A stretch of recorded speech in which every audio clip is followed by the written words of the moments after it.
Hi, this is Colonel Guy Klemanski, the Divisional Commander for the Salvation Army here in the greater New York area. I want to welcome all of you tonight to the John and Mary Markle Evangeline residence.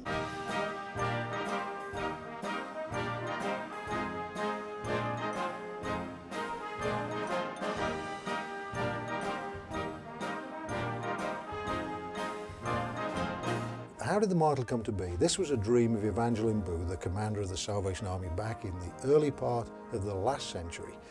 And she had this dream that young women who come to these major cities from all over the USA, it wasn't the society of those days, didn't really want to wander the streets at night. She had to give them a home.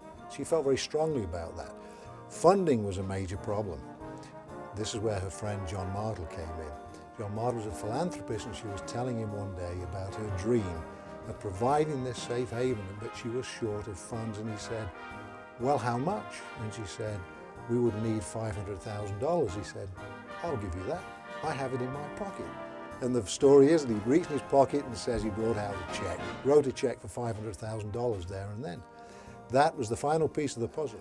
So she wanted to build residences for young women, young working women coming to Manhattan. I came to stay at them with the Evangeline then, and my parents had been looking for a place for me to stay in New York City because I wanted to go to art school. And we had three choices, and we picked the Evangeline. Evangeline, the general, Evangeline decided that she wanted a building that would be a home for the girls who came to the city, a safe, comfortable home. And this has always been that. And she used the finest materials when she put it up. Everything was to make the girls feel like this is where they belonged. And they had clubs and family and people who took care of them here. The employees who came to work here loved it and stayed a long time. And they took care of the people here just like we were all part of one big family. They broke ground in October 1929, and they October 1928, and then they dedicated this building in June 1930. So this was dedicated in June, and her dream was born.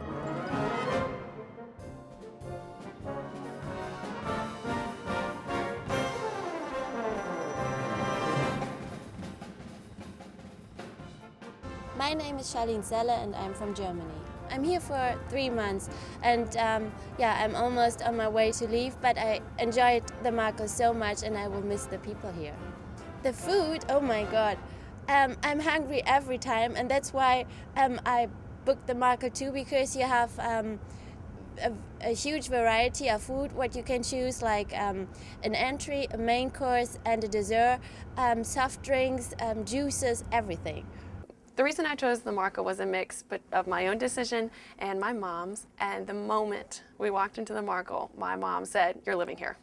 And I was just like, I didn't quite know what I wanted. Do I want something fast and exciting?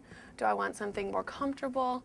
I was, 21 years old in New York. What do I really want my experience to be? But after we reviewed the other areas, it was no contest, really. Just as such a comfortable and friendly staff here. And I'm still in a very young, vibrant area of town. It's really been the perfect experience. It's perfect for me for several reasons. The idea of living in community with wonderful people like Taylor and an intergenerational community with people of all ages is very appealing to me. The convenience of living in Greenwich Village, where we have so much public transportation, wonderful stores, wonderful shops and boutiques. The security of knowing that I'm always safe here. I've never had one worry about my safety. And we have a lot of mix of cultures and a lot of age differences, and it just seems to work for the most part very sweetly.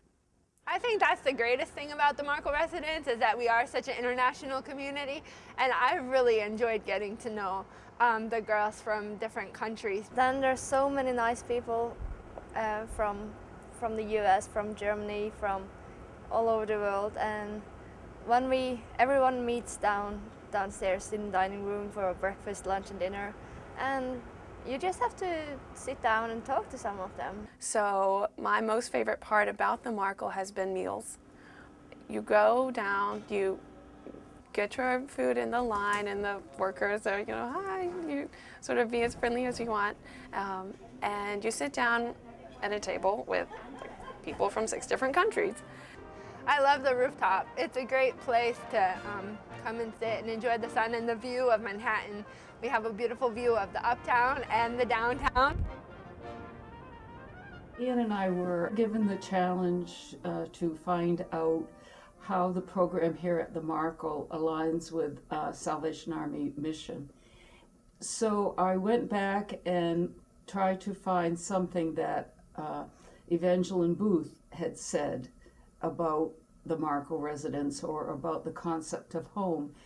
And at one point she said how there are many homes in the world, but that there are many people who do not have that type of warm, loving home.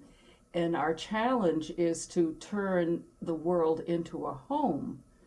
So I decided that we would try to turn the city into a home for young women and our residents who are already here and established, that our goal would be to turn the city into a home for them. I think I will always feel indebted to the Salvation Army for those years because it was such a comfortable, warm family feeling living here. For me, Markle in one word is family. For me, the Markle is home. This place is still actually providing the same kind of home for people that it did 80 years ago. The way that we do it and the amount of activities that people want who live here may have changed, but people still want to feel comfortable in Manhattan. They want to feel as though they're living in a home. And what I want is when anybody comes here and lives here is to go away saying how much they enjoyed living here and they felt as though it was home away from home for them. And I think, and that is still the aim of the Markle, and I hope it will continue for many years to come.